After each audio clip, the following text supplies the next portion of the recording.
What up, everybody? This is Juggalotus with Faygoluvers.net. Sitting here today talking to Prevail from Swollen Members. So today we got 20 minutes with Prevail. Welcome. Thanks for taking the time to sit down and talk to me. Pleasure's mine. Thank you. You guys just got done with the American side of the tour, and I guess you're almost done with the Kansas side of the tour now for a brand new day. How's that going? It's been amazing, truly amazing. Obviously, we love being able to play at home and get the music out to our fellow Canadians, but it was been absolutely eye-opening to be able to get back down in the States. Of course, as we know, Mad's just been able to recently get back in the last about a year and a bit. Mm-hmm. So to be able to do an extended run for the first time in 4 or 5 years, it was awesome to see that there was still people into Swollen in the States, which was awesome. Right. But I thought we did pretty well in filling the rooms. We had some great turnouts. We were able to play some cities that we hadn't played for on the Eastern Seaboard, New York and Boston and Chicago. I guess getting a little bit more into Midwest, but it was very rewarding, put it that way. All right, cool. Yeah, I saw you when you guys came through Tucson, and it was a really, really good show. Your supporting acts on this show, of course, were Cali guy Soze, who, from what I saw, absolutely killed the stage every night. Yeah, he did. Who did you take him up to Canada with you, or is he? He got new openers up there? No, so in Canada we were actually we had Animal Nation. Mm-hmm. And we're actually in Whistler right now where we're doing this interview. We're playing tonight in Whistler, and they're actually from here. So a bit of completing the circle, I suppose you could say, sort of closing out the tour in those guys' hometown neck of the woods. So, okay. And then my nephew, who goes by the name of Neff, N-E-P-H, and you may or may not have seen or heard his EP that he did with Rob Viking called the Black Box EP, and he and I have a song on there called Viceroy. Mm-hmm. All right. When I was doing this prep for the interview, I looked back at a lot of what you guys have done, kind of the roots of where you came from, and from all I can tell, the main background for you and Mad was battling in the very beginning, and that's kind of how y'all met down in Cali. How much of an influence does that have on how you write your music for Swollen and the solo stuff that you do? Well, I believe it's a very integral part of being a well-rounded MC.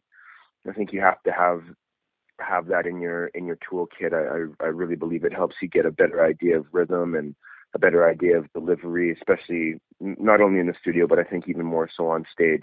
Mm-hmm. I think it helps you really understand that dynamic. So it definitely keeps my mind open to allow myself to sort of to play with rhythms and cadences and not be afraid to try new stuff and see how it works. Of course, if it doesn't feel right on the track or doesn't fit, then we remanipulate it and do something else. But I think it's all about pushing that envelope for yourself. And luckily I'm in a group with Rob and Mad, and they push me and we push each other and we push ourselves individually. But I think we do a good job as a unit to keep challenging each other to be the best that we can.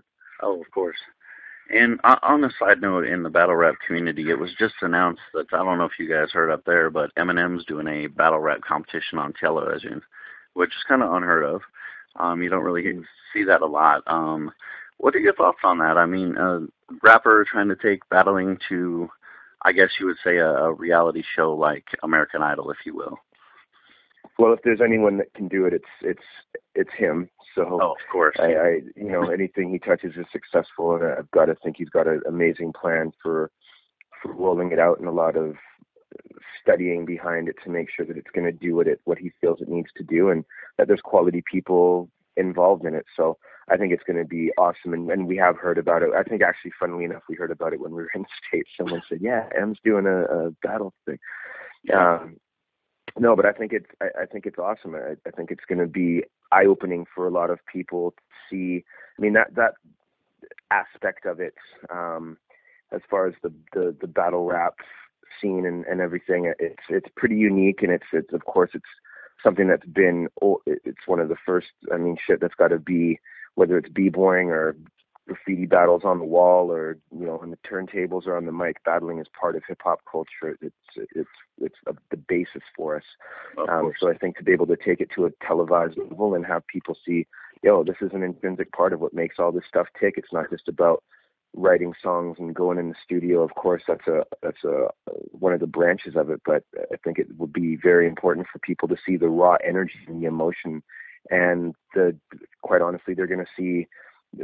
It's reality TV, right? So there's going to be disappointment. There's going to be exploration. There's going to be all sorts of that stuff. So it's going to be a definitely an interesting balance, but hopefully get some insight into what this industry can really offer. Right. On the same note, in the TV realm, it was announced just this past week that Tech Nine is going to appear on a late night talk show to perform. As an underground website, that was big news for me. Yeah, he's going to be on Jimmy Kimmel and performing his song Fragile. Yeah, cool. Right on, man. I mean, sounds like you're excited, man. I love seeing underground rappers, at least guys that came from the underground. Tech's, kind of branching into mainstream really now. So it's not a surprise. But you guys being a primarily underground group, what are your thoughts? Do you think it's a good thing that exposure is going to happen? Or, what do you think? Hell yeah. Who wouldn't want to do First of all, Tech's a mastermind. I am, we've had the opportunity to obviously do the song and do the video for Bollywood Chicks, and so we shot that video down in LA, and we got to know him a bit that day, and we've had the opportunity to open for him and Chris on a couple other shows. And I mean, the guy's just so dynamic. I love what their camp does. They're very unique. They've got a great identity. I think they're great characters. They're hustlers, and he's got to be one of the most well-respected and most looked up to entrepreneurial independent rappers ever. So no doubt. It's great. And dude, come on, man. Who doesn't want to play Jimmy Fallon? It's awesome. You got the roots backing you up and playing. And I mean, I love Black Thought. I think he's one of the greatest MCs ever. So I got nothing but respect for the Jimmy Fallon show, and I think it's a great look for Tech. It's awesome. Yeah. I'm genuinely excited, and I'm not even going to be there. Definitely a good thing. Back to more our fan base. The Gathering of the Juggalos is coming out. Mad Child, is scheduled to perform there. Is it going to be a Swollen trip down there, or a solo Mad Child that's going down there? This time it's going to be a solo Mad Child, but we did play as a unit, the most recent one, and it was actually, we played the Gathering a few times, but this was the first time, the most recent show was the first time that we were actually able to play the main stage. So we opened for, I think it was us, and then KMK, and then Insane Clown Posse, ICP. So it was a great, to be slotted like that in front of those two calibers of bands was really, really rewarding, and what an amazing fan base. I mean, of course we have the Battle Axe Warriors, and that's to death, man. We love the support. We love the understanding. We treat it just like ICP does with the Juggalos. It's a family affair. We realize, as they do, we wouldn't be in this fortunate position to be entertainers if it wasn't for people who listened and dug the music and the live show. So I see some real, obviously, the Chant is family, right? There's strength and unity there, and it's pretty unique. Definitely. And speaking of that family unity, I ask every artist I talk to that's involved in our community, the FBI and the lawsuit, what are your thoughts? So what? Sorry, say that again? The FBI classifying us as gang members, and now ICP filing a lawsuit to fight and combat that. I don't know. Oh, it's the first I heard about that. Yeah, we were put on the gang list in 2011. No way. Yes way. We got put on the gang FBI. The FBI has obviously never been to the Gathering. Exactly. And ICP came out, I think it was 2012, and actually filed a federal lawsuit against the FBI and said, this is crap. And yeah, so that's the first time you've heard of it. That's at least I give you some good news or different news today. What are your thoughts on? It's really a historical thing, because I don't think there's ever been a fan base that's been put on a watch list like that. No, I've never heard of that.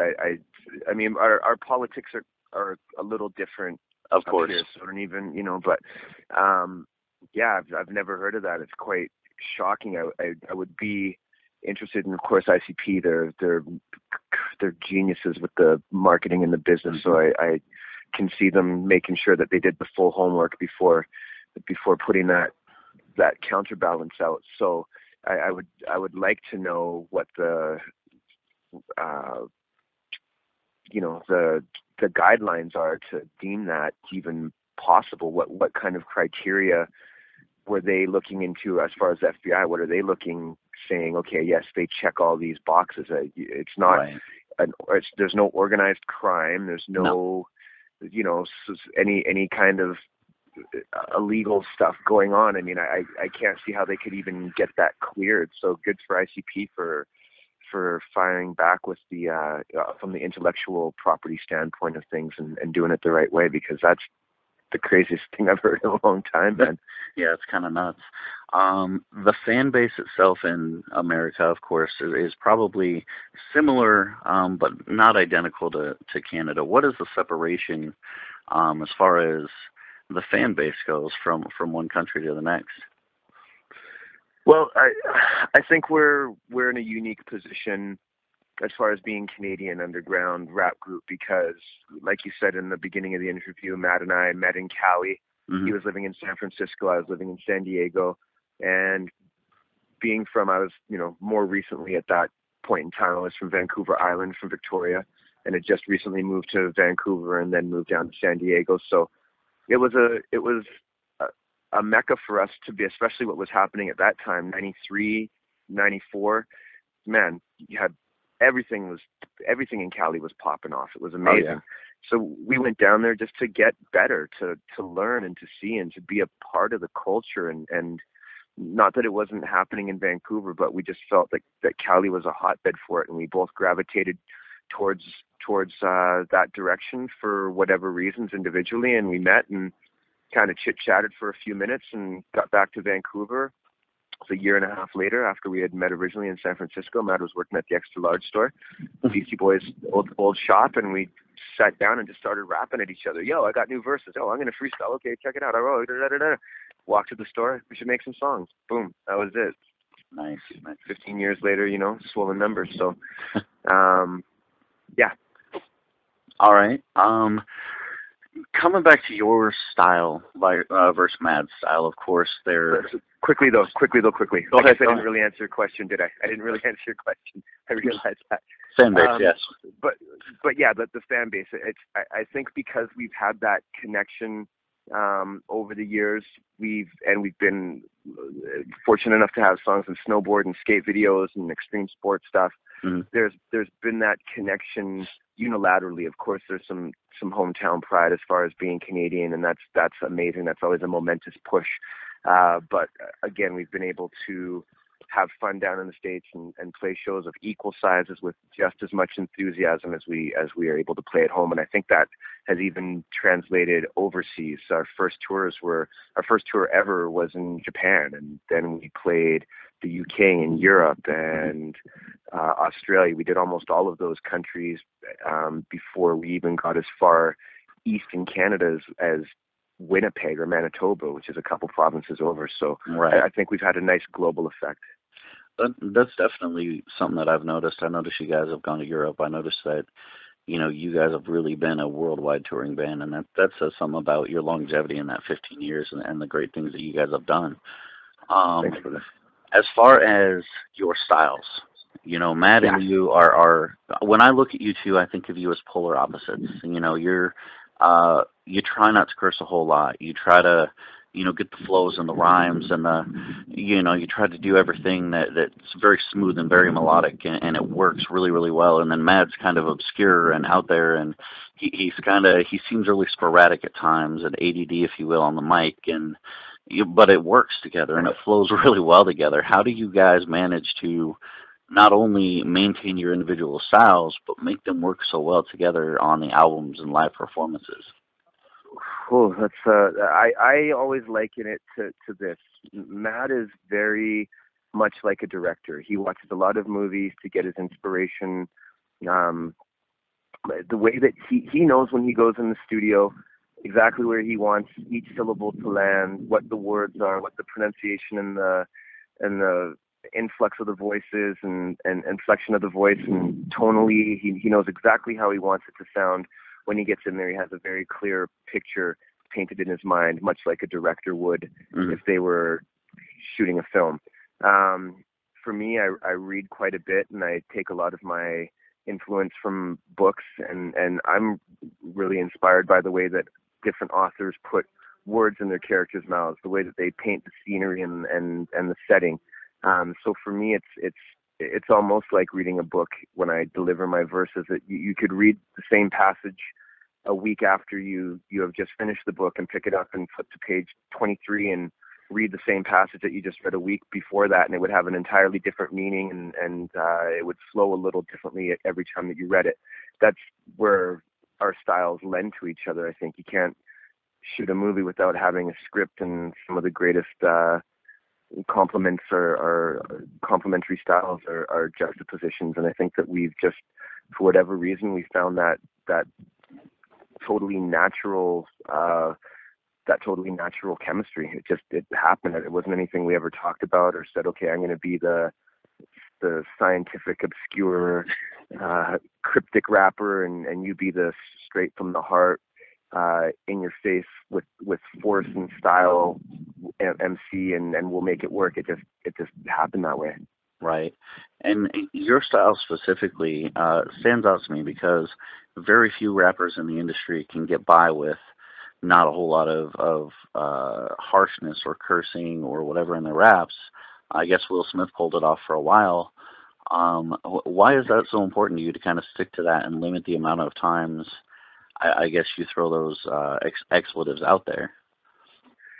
Well, I just think you only have so much time on a rap verse anyway to usually speak your mind, right? You got 16 bars in most situations to get your train of thought across. So my idea was always, why waste it with filler? It doesn't interest me. When you're using it to accentuate a point, fine. And I don't have a problem swearing. I'm an MC. I got of course, pretty loose cannon as far as that stuff.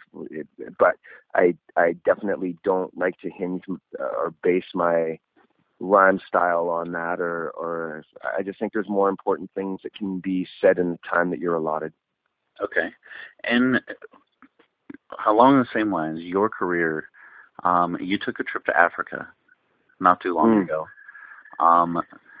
From all I can tell, you went down there to help influence the children down there. Is this correct? Yeah, so I went with George Strombolopoulos, who's a Canadian icon and actually just now has a show on CNN. And we went with Much Music, which is the Canadian version of MTV, pretty much.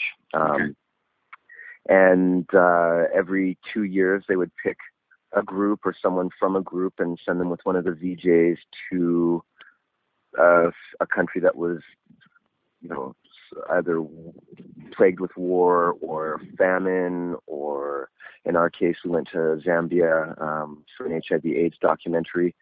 And yeah, it was a challenging trip. Definitely the most challenging trip that I've ever taken. Eye-opening. It was filled with a lot of hope and a lot of encouragement, but there were also, quite honestly, there were some emotionally trying times of that trip. I saw some things that I'll never be able to erase, nor should I.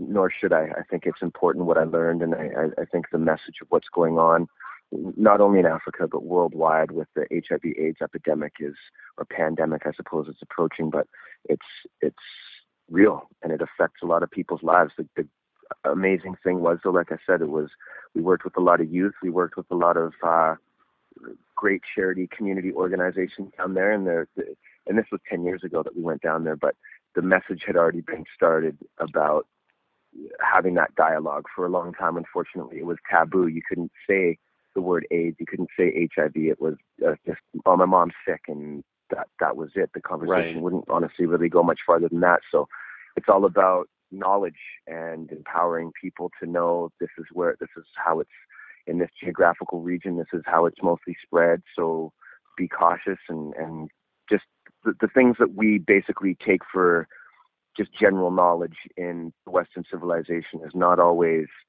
translated exactly line per line in other countries. So it was good to see that they were starting to talk about it at that time, and that the information and the knowledge has been taken seriously and listened to, because it's integral. Right, of course.